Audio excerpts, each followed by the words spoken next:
My name is Thomas Mitchell. I'm an orthopedic surgeon with a specialization in hand and wrist, and I practice out of Everett Bone and Joint. Growing up, I didn't really have much exposure to the medical field. I grew up sort of in a more musical family. I grew up playing violin, but I quickly realized that I had a really interest in human anatomy and biology in high school.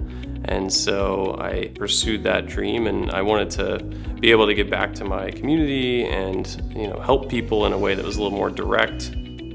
I went to medical school in Dallas at UT Southwestern, and I did my residency in Baylor in Houston, and I did my fellowship in hand surgery at UCLA in Los Angeles. So I treat pretty much any condition of the hand and wrist, so that includes arthritis, tendinitis, nerve injuries or nerve compression like carpal tunnel syndrome, and fractures, broken bones of the hand and wrist. We use our hands for pretty much every daily activity, whether it's something very simple like eating and drinking, or something a little bit more complex like different types of artistry.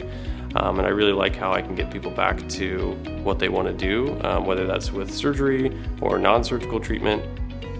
I think my practice philosophy is sort of meeting patients where they are. I think that there's sort of a textbook answer, and that's not necessarily the correct answer for a lot of people. I think it's important to listen to the patients and really see what they value in their life and what they want to get back to, and sort of building a treatment strategy that works for them.